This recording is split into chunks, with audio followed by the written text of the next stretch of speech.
Welcome to the Meet Musings podcast, the show where we talk about different issues and disabilities that affect people emotionally, psychologically, physically, and mentally. We discuss health and well-being generally. We are amplifying the voices of people living with disabilities and limitations and breaking the stigmas. Our podcast is available on Podbean, Apple Podcast, Google Podcast, Spotify, Stitcher, Overcast, Pocket Cast, Breaker, Amazon Podcast, TuneIn and Alexa, Twitter, YouTube and Facebook. We are also available on Listen Note, Radio Public and iHeartRadio. Just search Meet Musings Podcast on any social media platform. Welcome! Welcome to another episode of the Meet Musings Podcast. Today, my guest is Jen. She's calling in all the way from Poland. So welcome to the Meet Musings Podcast. Thank you. Thanks for having me. You're welcome. So today she'll be sharing a story about being in an abusive relationship. But before we delve into the real issues, can you just tell us a bit about you, your background, where you live? Just take it away. Sure. So I am from America. I'm originally from New York, from the Bronx. And I grew up in the Bronx. I've lived in a few different places in America, but that's where I grew up. Basically, I met a guy from Poland. He visited America and we had a really nice connection. So we wound up getting married and having 2 kids in America. And I proposed the idea of coming to live in Poland, which is his home country. And so we decided to move here with our 2 kids. And we did that about 5.5 years ago. So that's the story. The marriage part didn't work out, but now I'm living in Poland. Oh, I'm sorry your marriage didn't work out, but you are now living in Poland. How did you adjust to life in Poland in the first instance? Because I think that must have contributed to some of the issues you had, the culture shock, the weather differences and, the lifestyle. Yes, it's quite different. The weather isn't very different. We have actually similar temperature. The days here are shorter in the winter, but the days are longer in Poland in the summer. So that's a nice perk. But yeah, in terms of temperature and snow and things like that, we're pretty similar in New York to Poland, actually. So it's not a huge difference in that regard. But in terms of cultural differences, yes, the people in Poland, generally, they're not very friendly towards strangers. So that was a big difference for me. But I think that's true. I think Americans are very friendly to strangers, and we like to have small talk with just everybody that's around us. And we're kind of smiley and kind of friendly to people. And we have kind of this very, generally speaking, positive way, which people do accuse us of being superficial. We may say, oh my God, this is the best the best water I've ever had in my entire life or something. It sounds, or I love this t-shirt. And people will be in other countries say, okay, well, you love your t-shirt, really? Well, you said you love your child. What's the difference here? So people sometimes do say Americans are a little superficial. But anyway, going back to my point, that was the hugest culture shock for me, was that people weren't smiling at me. People weren't talking to me. I often felt like a bit of a cold feeling. But when you get to know Polish people, they're really very nice. So I would say I've adjusted now. I've been here for 5.5 years. I feel like I'm pretty adjusted. Yeah, because I'm an immigrant myself, and I know this culture shock thing. It's kind of massive. Because in Africa, you could just meet a stranger in the middle of the street, and you give them money. But here in UK, it's quite different. You don't give your money. So, it's hard-earned money. So it's not easy to give out. I know that culture shock and people being friendly, people being enthusiastic and warm and welcoming. I think it's a Western thing where we're more, I think people in Africa are actually welcoming. But here in UK, there are some parts of the country that I go to that I feel like a stranger. But some parts of this country, I just go in and I blend easily. I'm that kind of person that actually blends with people anywhere, anyway. So how did you meet your partner originally? We met because I was working at a science lab and he's a scientist. So I was working at a science lab in New York. Yeah, he came to do some experiment. We met there and then we started to, spend more and more time together. And that's how we met.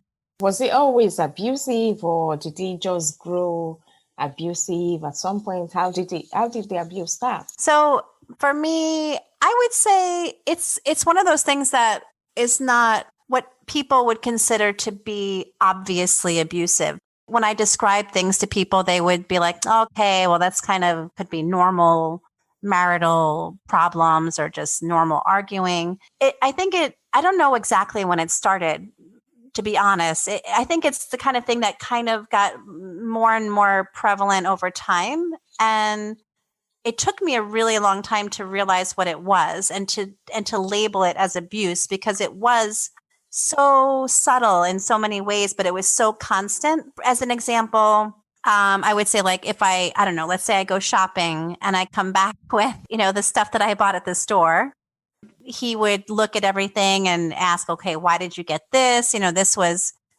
ridiculous for you to buy this. And then, oh, you should return this. And like, I don't know, let's say, for example, I got him a chocolate bar because I thought, okay, I'm going to surprise him. I'll get him some, a bar of chocolate. And then I come back with this bar of chocolate and he's like, oh, that I like, this is 70% pure chocolate, but I like 80%. Why would you get this for me? And that sounds like so mild, right? It's so mild, but it was so constant. The criticism of the things that I was doing was happening many times a day. So if I cleaned the apartment, another example, I clean the apartment, he finds something that I didn't clean and says, oh, well, what were you doing here? It's obvious you don't know how to use a vacuum. So there'd be like these kind of subtle insults to me. And it was happening many times. There was no appreciation, like very little appreciation. So I'd do something, I think it was so nice, or I thought of something, and there would be no thank you. There would be no appreciation. And so all of those things to me, it just was a daily thing where I would feel nervous. Like I just always feel nervous. Like let's say I'm tying my son's shoes and he's looking at me like, where did you learn? And he'd say something like, where did you learn how to tie shoes? Like, come on, let me do that. And I just always had him over my shoulder, looking at what I'm doing, judging it, and then criticizing it. And then I'd always feel like I'm doing things wrong. I'm always doing things wrong. So it's the kind of thing that people would, it's hard to, when I describe it even to myself, listening to myself right now, I'm thinking, okay, it doesn't sound like that bad, but it was so constant and so often. If there was a lot of appreciation, those things wouldn't have been so bad, these criticisms, but there was no compliments. It wasn't like, oh, you look nice today, or, oh, you did a good job with this. That didn't exist. That's why it was, for me, abusive. There was no, it was constant criticism. It sounds like you just couldn't do anything on impulse and you just couldn't be yourself around him. Exactly. I couldn't be myself and I wasn't appreciated and I was criticized. So I always felt like I was wrong. I was doing something wrong. I couldn't get it right. And I was just always walking on eggshells. I always, I am so nervous. And, he was being very controlling with things like money and, just not showing me support for things that I was wanting to do and trying to do right. That's not nice, really, especially when you are in a strange country and you need that emotional support from the person you actually relocated for. Yes. I mean, it was happening in America too. And I will say there were a few instances of, that was more of a mental thing. In the physical realm, there weren't a lot of physically abusive things, but he did push me, like shoved me, I'd say like 4 times. And then like a smack, like a small, let's say, I know it sounds like, oh, you're you're saying it's like as if it's nothing. No, of course, hitting somebody is not okay. But he never like punched me, let's say. But there were a couple of times where there was like a little light hit on the face for things that were not like, I wasn't doing anything wrong. Like I can say that objectively. I really wasn't doing anything that deserved that. I mean, Yeah. I don't think that's ever okay, but you know what I mean? Like, it's not like I said, oh, I'm cheating on you. And then he smacked me. There was nothing happening in my mind create this kind of reaction. So there were a few instances of that. And he's much taller than me. So he would use his height in a kind of threatening manner. So like walk up to me and stand over me, like looking down at me, like in a threatening way. So I felt like, Intimidated. yeah, I'd better not, like, I better pipe down. I'd better stop because he's bigger than me. So he'd use that kind of stance, that aggressive stance, so that I'd feel very nervous. So sorry about that. To me, any form of abuse is not acceptable. Either I it agree. is emotional or physical or psychological, financial, or in any way. Abuse is abuse and it should be called abuse. So Yes. I don't think it should be entertained. I don't think anybody, I know some women abuse their partners and some men abuse their partners. So it's not acceptable in any way. For support on domestic violence and domestic abuse, the National Domestic Abuse Helpline and web chat is open for anyone who needs support in recognizing abuse. It's for women and young people. And the number is 0808 2000 24/7. It's available 24/7. Right. Right. But, I was just wanted to say one thing. It's like, it's difficult because people generally, when you hear the word abuse, you have this image in your mind of some man, beating a woman. And I think that that's unfortunate that yes, that's abuse, obviously. But I think unfortunately in our society, we're not really, let's say, trained to think of abuse, in terms of mental abuse or psychological abuse. Like, when I told this to people, they're like, okay, well, all right. So he's just a little stressed and, he was taking out on you. It's like people, if you don't have bruises on you, No, you don't need. I mean, the bruises are there because that's why it's caused you to drift away from him. Those exactly. are the bruises that caused you to stop connecting with him emotionally and psychologically. And if you're feeling threatened in a psychological way, there's no way you could actually have any physical or sexual attraction to that person. Yes, definitely. Yeah. So I understand where you're coming from. I've been in that situation myself and I didn't like it. And I think people say, oh, you are just petty. And if anybody doesn't really appreciate what I do, I feel really embarrassed for going out of my way to do something, that's not right. Yeah. Yeah. Right. Right. Yeah. It's like there was lack of recognition of thought, of appreciation. So like in that example, so it seems like such a minor thing. And it is in a way, if that was isolated with the chocolate, if that was just once, the thing is that there was never the awareness that I had put effort into something and trying to do something nice. So that wasn't looked at. That wasn't recognized. It was just, you made a mistake. You got the wrong chocolate. Not like, okay, well, she obviously was trying to do something nice. Let me say thank you. Let me say thank you and I'll eat the chocolate anyway. That's how I would do it. I would say, oh, that's so sweet. Thank you. That's so sweet that you thought of me. Yeah. You know what I mean? That's exactly what I would do. Oh, you remembered that I actually exist. You thought of me and you went out of your way to get me chocolate. That's the way I would see it. And I would be so like, okay, thank you. That's right. Yeah, that's how life should be. So how did it end? And where are you now with him? You said you have two kids. So we have two little kids. So we're living separately for almost 2 years, and we're going to. We have a court date coming up, so we're filed our divorce papers. They haven't gone through yet, but we're going to start the divorce process essentially. Okay. Oh, sorry.